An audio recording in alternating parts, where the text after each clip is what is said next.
মহাদেব্যৈ বিদ্যয়ে সিংহবাহিনী ধীমাহি তন্নো দেবী প্রচোদয়াৎ। অর্থাৎ, হে মহাদেবী, আমরা আপনাকে জানি, সিংহবাহিনী দেবীর ধ্যান করি, আপনি যেন আমাদের বুদ্ধি ও মনকে সত্যের দিকে চালিত করেন। জয় মা জগদ্ধাত্রী। বন্ধুরা, থামলাইন দেখে বুঝেই গেছো 2025-এর চন্দননগরের 21টি বিখ্যাত জগদ্ধাত্রী পুজো নিয়ে এই ভিডিওটি শুরু করতে চলেছি। তা প্রথমেই আমরা গেছিলাম চন্দননগরের বড় বাজারে। এখন তোমরা দেখছো বড় বাজারের মাকে। চন্দননগর এক অনন্য শহর, সুন্দর শহর, বলা হয় আলোর শহর এবং অবশ্যই জগদ্ধাত্রী পুজোর শহর। চন্দননগরে গেলে অসংখ্য পুজো এবং প্রতিটি দেবী প্রতিমাই আমাদের মন্ত্রমুগ্ধ করে। এবার আমরা চলে আসলাম বাগবাজার, চন্দননগরের অন্যতম ঐতিহ্যশালী পুজো বাগবাজারের মা।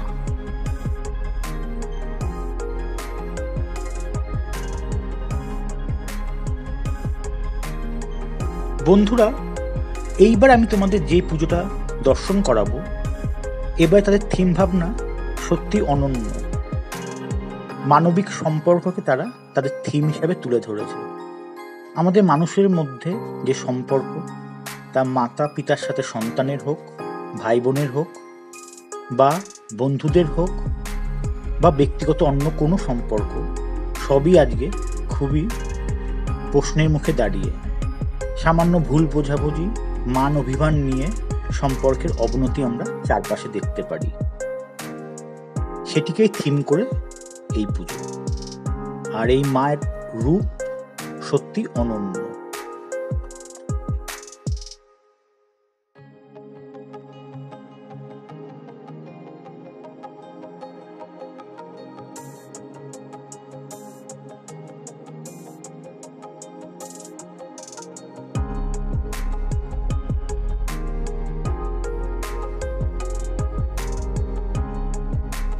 বন্ধুরা, সবে তো ভিডিও শুরু, এখনো অনেক প্রতিমা তোমাদের দেখাবো, অনেক পুজো দর্শন করাবো, কিন্তু পথপার্শ্বে এই যে জিনিসটা আমি দেখলাম, আমাকে কিন্তু দাঁড় করাতে বাধ্য হলো। ফুচকা। আমাদের এখানে এত বড় ফুচকা কিন্তু আমি দেখিনি। বলতে বলতে পরে পুজোয় আমি চলে আসলাম। এইভাবে একের পর এক প্রতিমা তোমাদের দর্শন করিয়ে যাবে। প্রতিটি কিন্তু অসাধারণ, কারো প্যান্ডেল, কারো আলোকসজ্জা, আর প্রতিটি ক্ষেত্রে মায়ের মুখ, মায়ের রূপ। সত্যি চন্দননগরে গেলে জগদ্ধাত্রী মায়ের এত সুন্দর রূপ আমরা দর্শন করি, তাই একের পর এক দর্শন করে যেতে ইচ্ছা করে, যেন কিছুতেই মন ভরে না। চন্দননগর সত্যি জগদ্ধাত্রী পুজোর প্রাণকেন্দ্র। বলতে বলতে আরেকটি পুজোয় চলে আসলাম, যারা খবরের কাগজ তাদের মূল উপাদান হিসেবে ব্যবহার করেছে প্যান্ডেলের।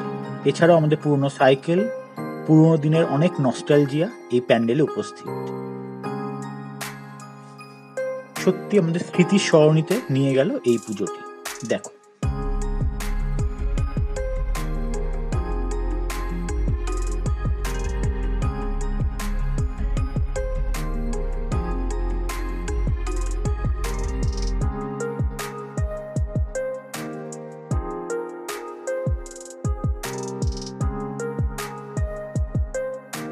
আর মায়ের রূপ সত্যি ভাষায় বর্ণনা করা যায় না।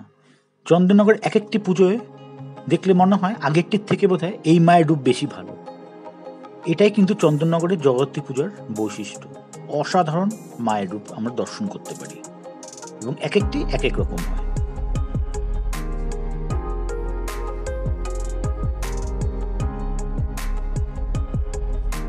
আমাদের পরবর্তী গন্তব্য ছিল গোপালবাগ। তারা প্যান্ডেল করেছে, লালকেল্লাকে অনুকরণ করে প্যান্ডেলটি দর্শন করে আমরা ভেতরে যাব এবং মাকে দেখব। চল আস্তে আস্তে আমরা ভেতরে প্রবেশ করি।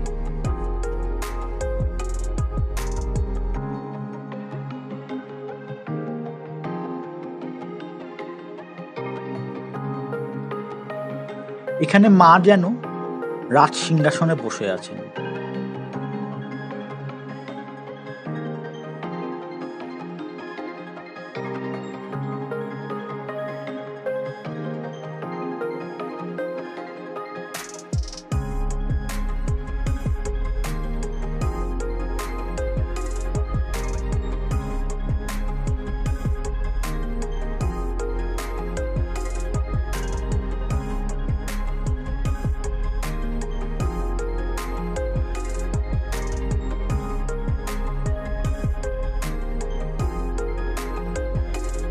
বন্ধুরা, আমরা এসে হাজির হলাম রানীমাকে দর্শন করতে। চন্দননগরের সব থেকে বড় এই মা, রানীমা। তেমাথা শিব মন্দির এর আরেক নাম। এই মা কিন্তু রানীমা নামে পরিচিত। চন্দননগরের অন্যতম শ্রেষ্ঠ এবং সুন্দর এই মা, জয় রানীমা।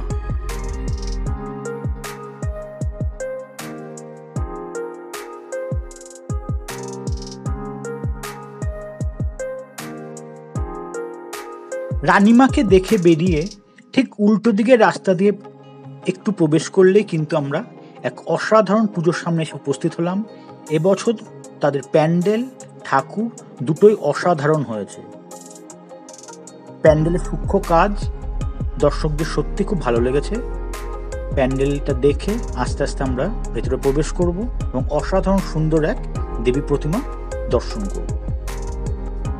আগে প্যান্ডেলটি বাইরে থেকে আমরা ভালো করে দেখে নিচ্ছি।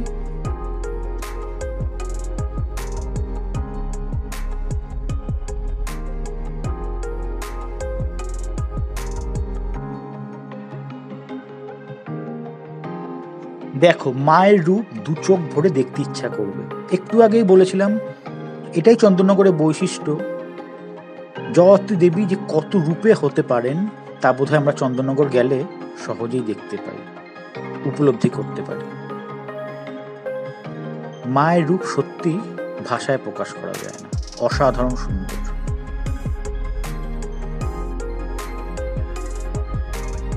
মন চাইলেও কোনো প্যান্ডেলেই কিন্তু বেশিক্ষণ দাঁড়ানো যায় না, কারণ পরবর্তী পুজো আমাদের গিয়ে উপস্থিত হতেই হয়। এভাবে আমরা একের পর এক পুজো দেখে চলেছি। এবার আমরা আসলাম বাগবাজার চৌমাথা। প্রথম যে পুজোটি তোমায় দেখিয়েছিলাম সেটি বাগবাজার সার্বজনীন, আর এটা হচ্ছে বাগবাজার চৌমাথার পুজো।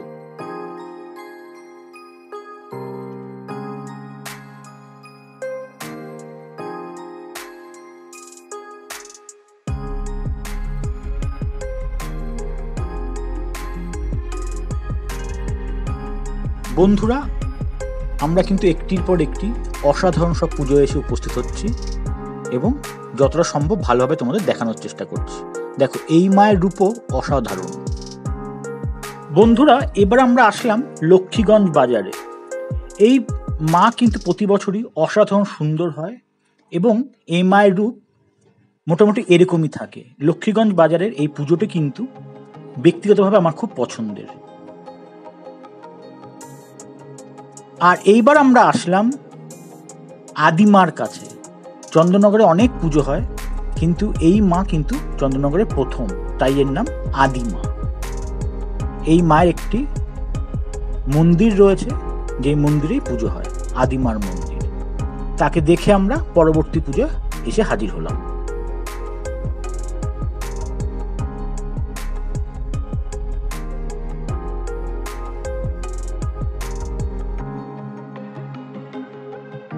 এইবার চলো বালক সম্প্রদায়ের পুজো তোমায় দর্শন করাই। দেখো, এখানে কিন্তু মায়ের রূপ, তার ডোকরার কাজ সবই অনন্য। বন্ধুরা, 2025-এর চন্দননগরের জগত্রী পূজা পরিক্রমার এই ভিডিও তোমাদের কেমন লাগলো তা অবশ্যই আমার কমেন্টস করে জানিও। বলতে বলতে আমরা চলে আসলাম মেজমার কাছে। চন্দননগরের মেজমা, এরও কিন্তু একটি স্থায়ী মন্দির আছে। চন্দননগরের অন্যতম বিখ্যাত এই মেজমা। আর সব বন্ধুদের অনুরোধ করব, ভিডিওটি ভালো লেগে থাকলে অবশ্যই একটি লাইক এবং প্রচুর প্রচুর শেয়ার করবে। নতুন যারা আছো আমার চ্যানেলে, তারা চ্যানেলটাকে অবশ্যই সাবস্ক্রাইব করে নিও, কারণ তোমাদের প্রত্যেকজনের সাবস্ক্রিপশন আমার পক্ষে খুব গুরুত্বপূর্ণ। পুরোনো অবশ্যই আমার সাথে থেকে।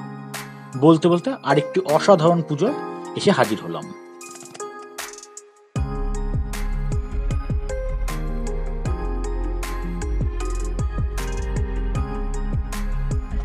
এভাবেই একের পর এক পুজো আমরা দর্শন করে চলেছি এবং চেষ্টা করছি তোমাদেরকে যতটা সম্ভব ভালোভাবে দেখাতে।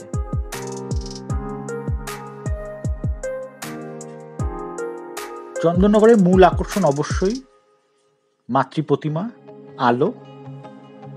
অনেক অনেক জায়গায় প্যান্ডেলকে অতটা গুরুত্ব দেওয়া হয় না, কিন্তু বর্তমানে আমরা যেই দিকে এগিয়ে চলেছি অর্থাৎ চন্দননগরের বোর অঞ্চলের দিকে, সেখানে কিন্তু প্যান্ডেলেরও যথেষ্ট গুরুত্ব আছে। এরপর তোমরা দেখবে অসাধারণ প্রতিমার সাথে সাথে প্যান্ডেলও কিন্তু অনেক সুন্দর। এই দেখো, বলতে বলতে আমরা সুন্দর প্যান্ডেলে প্রবেশ করলাম, যাদের প্যান্ডেল প্রতিমা সবই খুব সুন্দর হয়।